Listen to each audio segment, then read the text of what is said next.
Hi, welcome to my talk about moving an app of mine, macOS Web, from React to Svelte.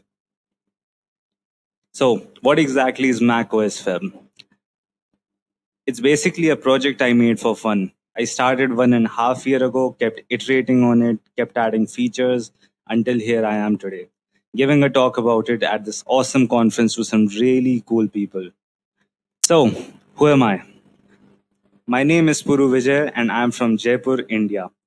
I am currently a BTech student, but by the evening I put on my hacker hoodie and get to work on Stack Blitz and open source stuff. And those of you who know me from Discord know me as this black and white sideways turned disgruntled cat. So, with that intro out of the way, let's get to the whole song and dance of the macOS web. Early days, React.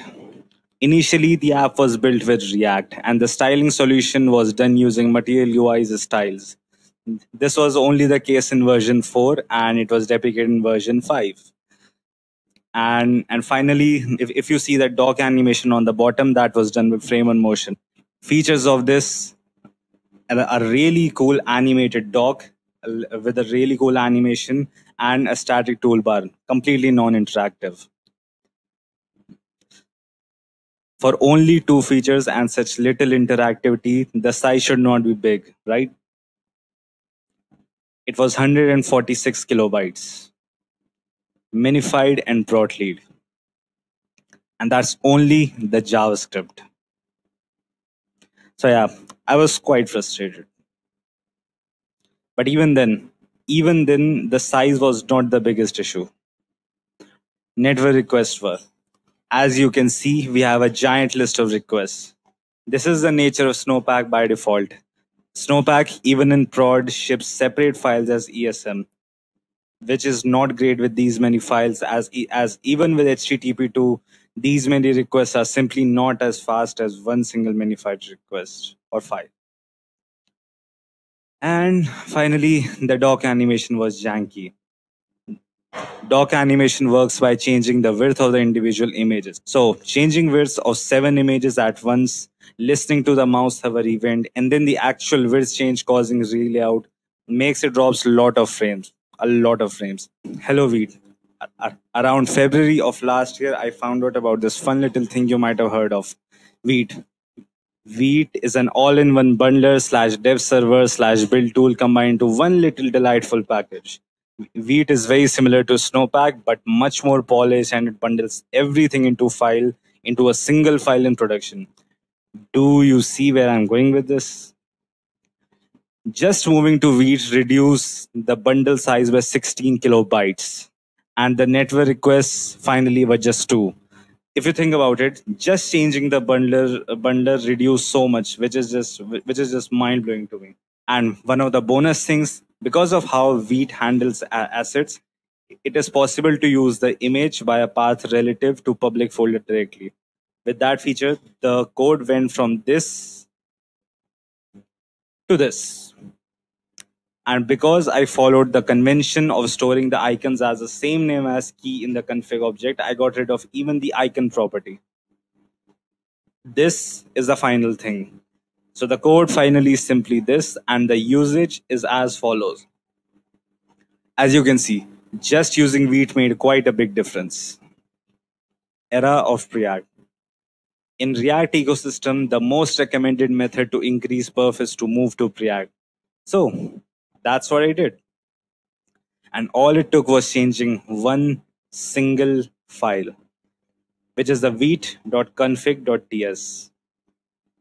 All I had to do was install the preact.js slash preset-vite plugin from npm and replace the React refresh with the preact imported from at preact.js slash preset-vite. And it's done. This plugin automatically did the proper aliasing of React and React DOM to preact slash compat. So I did not even have to change the imports or anything. It just worked. A huge shout out to Preact team for making it so damn easy. And the best part, bundle size went down by 37 kilobytes, and that brought it to 110 kilobytes. Of course, Earlier the size was around 130 kilobytes, so the math does not exactly work out.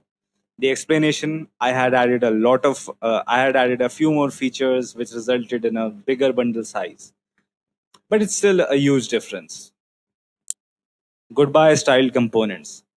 So initially, as I said, the application was written with Material UI's style solution. Writing styles as JS objects is not fun, not at all. So after I moved the app to Preact, I also migrated the styles to style components so I could write some sane looking CSS. Folks, CSS as JS objects is just overrated.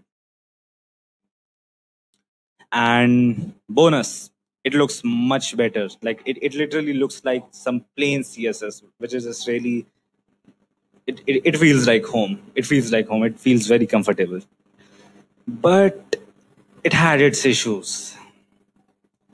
So the issues, style components is just CSS in JS. So it was not really a great experience.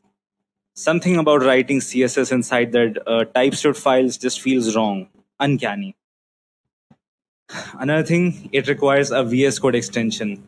Remember the code snippet you saw before of style components? Notice the CSS in it was not syntax highlighted.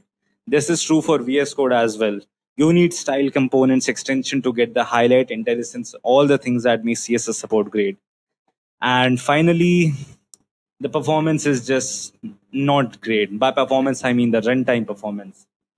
Because style components create the styles using JS, it is always slower than just providing the plain CSS on demand. Of course, this point is not very important for this project as I never saw style components as a runtime of bottleneck. But the issue was still there. And finally, its bundle size was 12 kilobyte, which is not really big, but it still nagged at me. And one of the things is that it does not minify. So what you are seeing is the final index.js bundle of the app. As you can see, there's a lot of minified JS, and then you have the raw CSS written inside the JavaScript. Frankly, it looks ugly and makes the bundle size bigger for no reason. Finally, I got rid of style components and replaced it with plain SCSS modules. And the results were good. The size went down from 110 kilobytes to just 85 kilobytes. But more than that, it also made it easier for the browser too. All that was needed now for the browser was just to parse the CSS in background and be prepared. The JS had no more control over the CSS, hence it was overall more performant than before. Finally, I was at a point where I could not make the app smaller by removing the smaller dependencies anymore. Those dependencies were just way too essential for the app to work. So finally, I resorted to code splitting the app away using React Suspense. Up until now, all the apps are loaded on the initial load only, which was not needed if you don't even open the apps. This here is the app Nexus component. Why the name Nexus? Nexus in science fiction and fantasy is a world between worlds, a room with doors in it to lead to other worlds. This is what App Nexus does. This component is responsible for loading the writer when it is requested. This move brought down the bundle size down immensely. Now it was just 62 kilobytes on first load, which is just really, really good. It's literally 2.5 times smaller than the initial version, which was at 146 kilobytes. So summarizing, these are all the tricks I applied to reduce bundle sizes. Move to Preact, style components to CSS modules, code splitting, and most important, get rid of dependencies. And here's the dependencies until now. These are the lowest this project has ever had. Now, this is Svelte Summit, and I still have not gotten around to Svelte. So here it is. The golden age of Svelte. Finally, we are on Svelte. Let's talk about it now. On 12th of August, I started migrating the app from React to Svelte. I started with copying the plain JS files first and then the React ones as .svelte files. I would paste the content of the React file and start removing the JSX specific code from it, file by file. And by the night of 13th, I was fully done with the refactor. Everything done in just 2 days. This is a giant benefit of the modern web development. We all argue how one framework is better than others, but in the grand scheme of things, all are similar enough. And it is a boon for people like me who like to migrate things over all the time. So, how exactly was the process? It was hard. It was very, very hard. It was a super grueling process, very tiring, and I won't do it ever again. Just kidding. It was a very, very smooth process, unbelievably smooth. I was really surprised when the whole process got over in just 2 days, which is just mind blowing.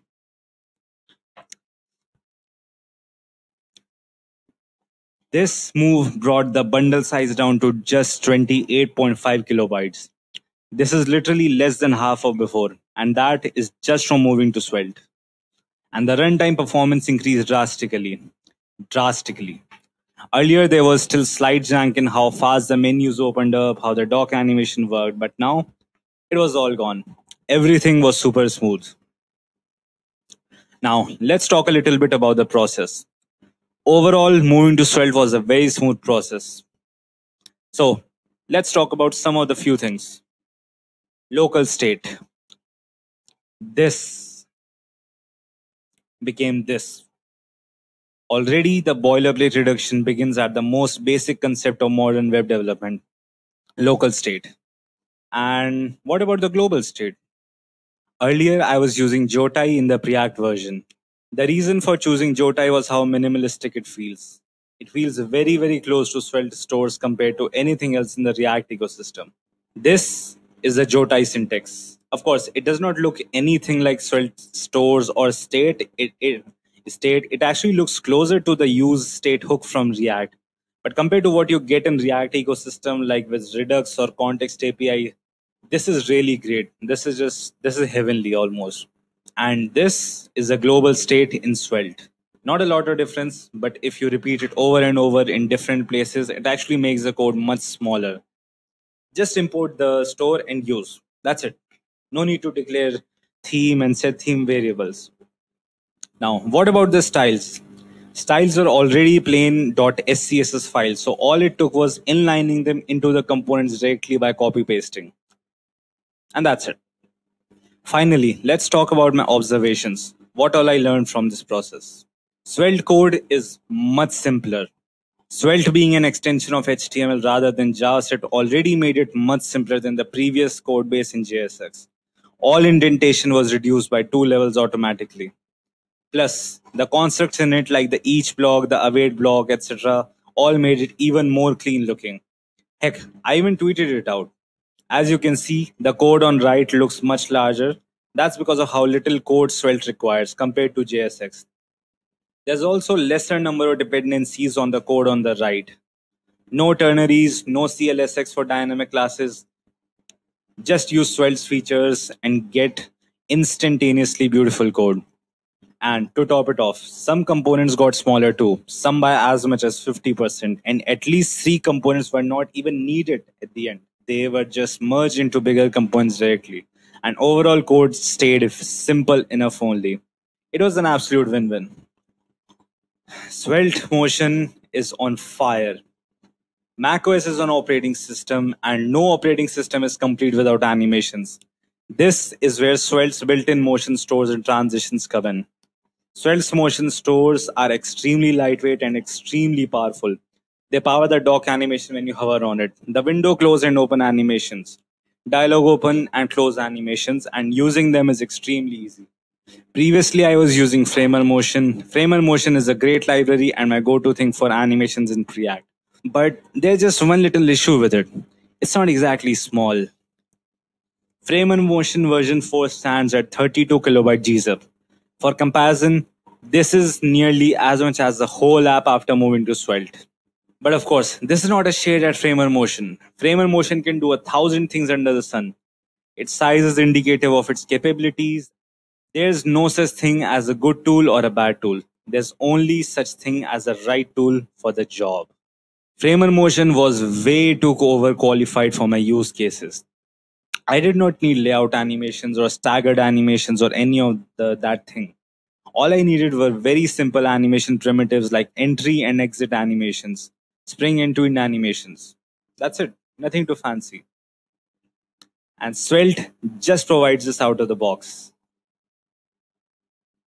Let's have a look at an example. When you click on any of the app icons on the dock, the icon bounces up and down. Let's compare the code for this in Framer motion and with Svelte motion. On the left, you have the code in Framer motion, and on the right, it's the Svelte motion code. Clearly, Framer motion 1 looks much smaller, but let's read both of them once. Here we have an object animate obj that contains the CSS properties to be manipulated. Hence, we have translate y as an array here. The array contains the keyframes. Right now, it's all 0 to indicate to not animate initially. Next up, we have an event listener on the span. So whenever you click or tap on it, it will trigger the animation. The keyframe becomes 0% initially, then it reaches minus 39.2% and then returns to 0% again. This makes the app icon bounce. Next up, don't let the animation run on component mount. Pass the animate obj to the motion components to let it know what to animate. In this case, it's only the translate y property. Next up, defining the animation type. I want this to be a spring animation and this should go on for 700 milliseconds. Easy. And finally, transform template to make sure the transform 3D is not applied, which is what Framer motion does by default. First up, defining a tweened store. Because I want to control the duration of the animation, it's a tweened and not a spring. However, to give it a natural feel, it uses sign in-out easing. Next up, we have got the button, which on click will trigger the animation. This is a span that will actually be animated and transformed. You can see the transform style applied to it. And coming back to the actual animation implementation, the open app function. This is what actually handles the bounce animation. And if you see the bounce animation, technically, it's just 2 lines. Line number 11, we tell it to change the value to minus 39.2. Notice the await keyword. We are waiting for the animation to finish before we move on. And when the animation to go above is finished, we move on to the next part, which is bringing it down. And that is simply setting it to 0. Notice how intuitive this version is. It legit reads like this. Go up to minus 39.2, and when you are done with that, come back down. As simple as that. It's easy to scan and make sense of. Framer motion 1 is smaller, but if I wanted to make the animation more bouncy or extreme, I would have to search a lot of Framer motion docs to figure out how to do. Whereas in Svelte 1, I would be confident changing it. Transitions in Svelte are basically animations to be run when some DOM is created or destroyed. This is nearly impossible to do in Preact without relying on external libraries like Framer motion. But hey, in Svelte, this is built in and extremely easy to do. So of course, I put transitions in everywhere I could. Earlier, when you opened / closed any app, there was no transition.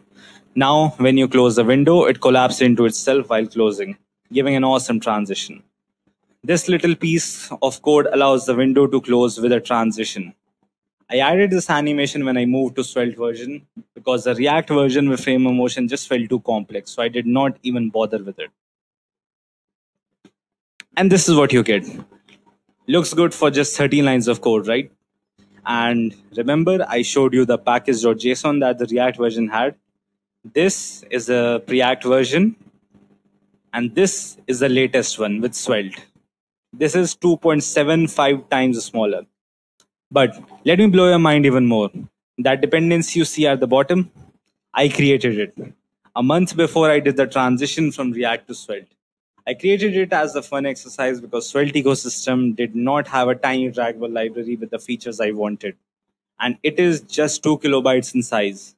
So because it's a home cooked library and very small, I'm just going to remove it from the comparison. And that implies that the number of dependencies is now actually 3.67 times smaller only. And no, this isn't because I repurposed the app logic to not use the dependencies. It's that most of this stuff is already built into Svelte. I didn't do a lot of work. It just happened. So in the end, this brings us down to the final bundle size comparison. From 146 kilobytes to 28.5 KB, this led to a reduction of more than 5 times in bundle size. But hey, that's not even the most important part. Initially, bundle size and performance were the things I always gave the highest priority. Not anymore. Now it's the readability and simplicity aspect that I value the most. Svelte gives me a lot of confidence. If I ever want to add something to it, I'll be able to do so very confidently. The code is very readable and simple. Final words. Really, moving to Svelte made me realize how extremely powerful it is. A lot of React developers treat Svelte as a toy, and I can't blame them. I was one of them once. But really, it isn't a toy. In fact, I'd say it's more powerful than React.